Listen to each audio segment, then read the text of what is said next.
آپ سمجھتے ہیں کہ علی امین گنڈاپور یہ مارگلہ کا راستہ اکیلے طے کر سکتے ہیں؟ علی امین نہ ہوتا تو یہ 3 احتجاجوں کی قیادت تو اس نے کی نا. کیسی اسٹریٹجی تھی کہ دیکھیے کارکنان مر رہے، گولیاں کھا رہے؟ دیر میں ہم پہ گولیاں چلائی، ورکر زخمی ہوئے.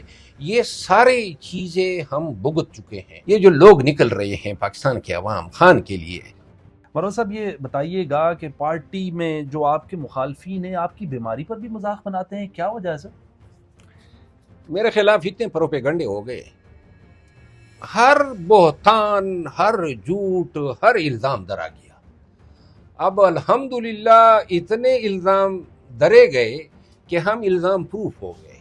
اب نہ الزامات کی پرواہ ہے نہ پروپیگنڈوں کی پرواہ ہے. آپ نہیں تھے، ہم نے دیکھا آپ کی غیر موجودگی میں ایک احتجاج ہوا، ایک دھرنا ہوا، فلاپ ہوئے. کارکنان کو میں نے دیکھا، میں نے خود درجنوں شل کا سامنا کیا. آپ کے کارکنان انقلاب کا نعرہ لگا رہے تھے. لیڈرشپ آپ کی نہیں تھی جو رینج روور اور بی ایم ڈبلیو کے مزے لیتی ہے وزارتوں میں. میرا خیال نہیں یہ احتجاج فلاپ ہوا ہے، یہ میں آپ کی کریکشن کر رہا ہوں. دیکھیے اصل بات یہ ہے کہ پوری دنیا کو پتہ چلا کہ عمران خان کی رہائی کے لیے پاکستانی قوم نکلی. پوری دنیا نے دیکھا کتنے ہزاروں کنٹینر جو ہیں سڑکوں پہ، راستوں پہ لگائے گئے، شاہراہیں کاٹی گئی، موٹر ویز جو ہیں ان میں گڑھے کودے گئے. جس طرح بے دردی اور بے رحمی اور ظالمانہ انداز میں شیلنگ کی گئی، مار داڑ کی گئی، حتیٰ کہ فوج کو بلایا گیا، یہ کوئی معمولی کامیابی تو نہیں ہے. اور اس کے باوجود ورکر ڈٹے رہے، 2 دن تک یہ لڑتے رہے، اور لڑتے کیا رہے، اپنا بچاؤ کرتے رہے. صرف اور صرف یہ ایک خواہش تھی کہ ہم ڈی چوک پہ پورا دھرنا دیں. Where is your leadership? کہاں تھی؟ لیڈرشپ کے حوالے سے کیا پالیسی تھی، کیا پالیسی تھی، سنیں کیوں نہیں آئی مجھے اس کا کوئی علم نہیں ہے. نہ میرا کسی سے رابطہ ہوا ہے، نہ کسی سے میں نے یہ جاننے کی کوشش کی ہے. اس کی میں تائید ضرور کرتا ہوں کہ پوری لیڈرشپ کو ہونا چاہیے تھا.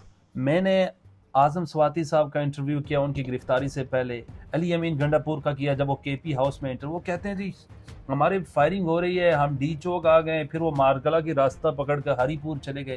آپ سمجھتے ہیں کہ علی امین گنڈاپور یہ مارگلہ کا راستہ اکیلے طے کر سکتے ہیں اتنے دور؟ دیکھیں میں علی امین خان کے حوالے سے بڑی کمپین اب چل رہی ہے پوری سوشل میڈیا پہ، اس کو مورد الزام ٹھہرایا جا رہا ہے. ورکرز کو یہ بھی تو علم ہونا چاہیے نا کہ علی امین نہ ہوتا تو یہ 3 احتجاجوں کی قیادت تو اس نے کی نا. لاہور گیا، پنڈی گیا، ادھر دھرنا، تمام ثوابی کا جلسہ، اور یہ تمام اخراجات وہ خود اٹھا رہا ہے. کوئی اس کو سپورٹ نہیں کر رہا ہے. اور وہ اس کو اپ مائنس کر لیں تو ان میں سے کوئی اور ہو سکتا تھا جو اتنی نہج پہ احتجاج کو لا سکتا تھا. کیا ہوا ان کے ساتھ، اور کیوں کر وہ یہاں سے کے پی ہاؤس چلے گئے، یہ تو جب ان سے میری بات ہوگی ان کا بیان ہم نے سنا. لیکن یہ کیا کم کامیابی ہیں کہ پوری احتجاج کو پوری دنیا نے دیکھا، اور اس کا کریڈٹ تو اس کو دینا چاہیے. اب اوپر سے آپ احتجاج کرتے ہیں، آپ کی ٹانگیں کھینچی جاتی ہیں، اور جو آپ کی غیر موجودگی میں لیڈرشپ تھی ٹی وی پروگراموں میں بیٹھی ہوتی تھی، کارکنان ادھر گولیاں کھا رہے تھے. آئی وٹنس ہوں وہاں پر، وہ کھوکھے جو ہوتے ہیں وہ بتا رہے تھے کہ ہمارے پہ فائرنگ ہو رہی ہے، شیلنگ ہو رہی ہے. کس وجہ سے نہیں لیڈرشپ آئی؟ میں تو اب پریس کانفرنس کرے وہاں پہ جاؤں. سر یہ کیسی اسٹریٹجی تھی کہ کارکنان مر رہے، گولیاں کھا رہے؟ میں آپ کو بتا دوں نا، یہ سب کچھ ہم نے فیس کیا. یہ ٹیئر گیس، یہ سڑکیں کاٹنے، باجوڑ میں سڑکیں کاٹی، پھول گرائے جب میں وہاں پہ کنونشن کے لیے گیا تھا. دیر میں ہم پہ گولیاں چلائی، ورکر زخمی ہوئے. یہ سارے چیزیں ہم بھگت چکے ہیں. اس دور میں بھگتے ہیں جب پی ٹی آئی کا جھنڈا اٹھانا جو ہے ایک گناہ کبیرہ سمجھا جاتا تھا. میں یہ سمجھتا ہوں کہ یہ احتجاج جو ہے یہ احتجاج سے وابستہ لوگوں کا کام ہے، جو پلان اے بنائے، پلان بی بنائے، پلان سی بنائے. آپ سمجھتے ہیں کہ چیف منسٹر کو اس احتجاج میں ڈال کے تو میں نہیں سمجھتا ہوں کہ علی امین خان کو بار بار اس چیز پہ ان کو، کیونکہ وہ ایک صوبے کا چیف ایگزیکٹو ہے، سارے اخراجات بھی اس پہ آپ دریں، الزام بھی اس پہ دریں. اب لوگ آج کل جو ہیں سوشل میڈیا پہ غلط اور غلیظ زبان بھی استعمال کر رہے ہیں. ورکرز کو احساس ہونا چاہیے نا، اپنی حصے سے زیادہ اس نے کام کر دکھایا، تو لہذا اور کسی کی ذمہ داری نہیں تھی، اور لوگوں کی ذمہ داری نہیں تھی، اور آ جاتے نا. یہ جنگ جو ہے نا، یہ جو لوگ نکل رہے ہیں پاکستان کے عوام خان کے لیے، اپنے بنیادی حقوق ایکسرسائز کرنے کے لیے، انہوں نے کیا بگاڑا ہے؟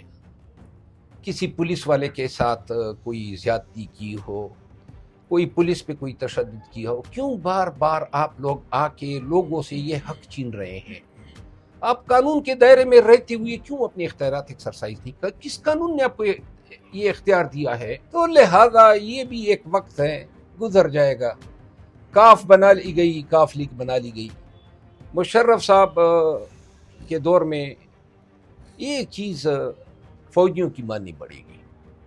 مشرف نے بڑی صحیح اسیسمنٹ کی تھی افتخار چودھری کی، غلطی تھی ہماری لیگل فریٹرنیٹی کی کہ اس آدمی کا ساتھ دیا۔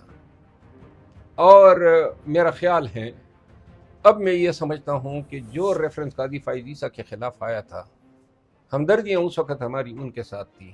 اب یہ سمجھتے یہ تو حامد خان صاحب نے بھی کہا میں نے غلطی کی ہے، عمران خان نہیں، کے ساتھ اب ہم جنگ یہ لڑی ہے۔ سمجھتے ہیں، دیکھیے وہ باجوہ کا فیصلہ تھا اور پہلا مشرف کا فیصلہ تھا، تو بہرحال یہ ان کی جو مردم شناسی ہے، اس کو کم از کم اپریشیٹ کریں۔